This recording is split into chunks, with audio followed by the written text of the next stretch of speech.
Stella, Obama and co, they politicised a memorial for their own agenda, their own Trump derangement syndrome on full display.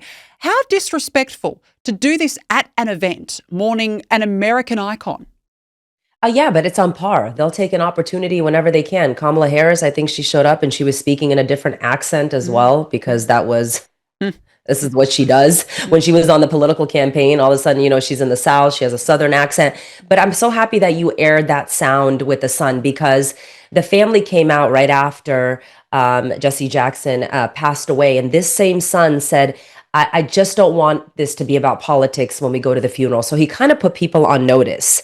And then afterwards, he said that. So I'm really happy that you mentioned it, because guess what? The story got buried in the mainstream media. A shocker. This story got buried in the mainstream media. But yes, very disrespectful. And this is what they do. They found the stage and they thought this was the right audience at the right time, and they went for it. Yep, they always hijack things for their own political gain. They're a bunch of idiots, seriously. And we're going to talk about Kamala Harris, because you mentioned the phony accents. We've actually got it to play for our viewers. Here she was, putting it on as she always does. Have a listen. Let me just say, I predicted a lot about what's happening right now.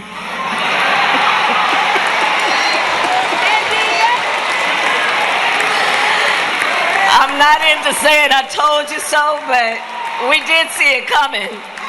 Oh, seriously, she is so cringe. And this one comes with a trigger warning to our viewers, because she's back again with the same old word salads. Look at this.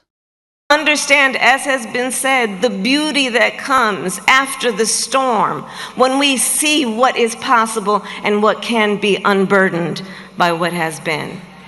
As he once said, when a barrier falls for one of the locked out, it opens the doors for all. And that is what he told me, and what he taught me, and how he inspired me. Oh no, Stella, unburdened by what has been. It's back. It's back. She's brought it back. She brought it back. I think she wants to go viral. I'm like, do you know what she said? Because I have no idea. No, I've got no clue. No. I have no idea. But again, I told you, when she was on the campaign trail, I think she was in 2024 at a Labor Day speech in Detroit. She made she had a different accent. In Atlanta, she had a different accent. She flip-flops when needed. But what's interesting, though, is, she really, up until, the Democrat Party told her that she had to really embrace the Black side of her, she became Black. But really, she's Indian. Right? She was raised by an Indian mother. That is like her whole heritage. And there's videos of her being like, I'm Indian. I'm like really being proud about her Indian culture, which is great. But then the Democrat Party was like, all right, we're going to pivot here. You're now going to be Black. And so, I just find it interesting, because you could be whoever you are, like be who you are, but be authentic and be real.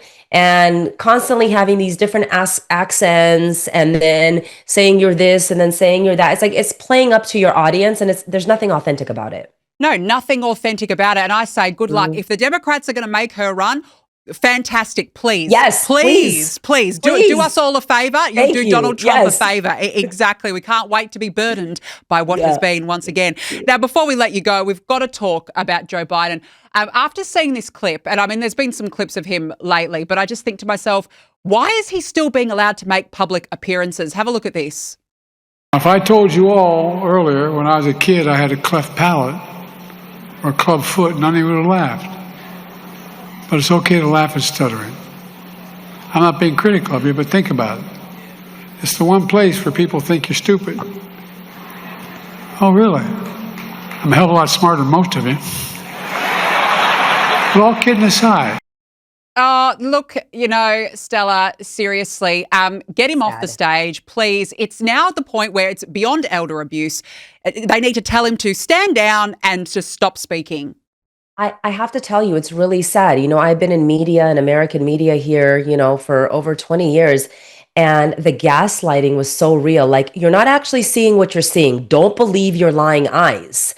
When we started talking about it and saying like, hey, is there something wrong with him? Like, he can't even walk up the stairs, or he's riding a bike and he's falling. And we were all told and gaslit by the mainstream media, like, oh my God, you guys are horrible people. You guys are horrible people. And, you know, signing bills, like I know when Trump came into office, he has a picture of Biden, which is the auto pen in the administration there. But really, honestly, yeah, this comes down to elder abuse, and it's just really sad. That's what it, you know, if that was my grandfather, like I would say, like, I think it's enough. You know, it's just, it's not funny. You know, these videos go viral. Take care of this man. Like, you know, give him some respect at this point. Really, it's just sad. I have to, from a human perspective, and I'm looking at this, if this was my father, my grandfather, I'd be like, don't do this to him anymore. No, I'm with you. And the sad part is Jill Biden, she's probably at the, you know, the bottom of the stairs going, well done, you did so well. And I think that she's a massive part. Yeah, you did it. Yeah. Exactly. Stella Escobedo, it has been absolutely wonderful having you on the program. Thank you so much for your time and your insights. Really appreciate it. Thank you for having me. Thank you.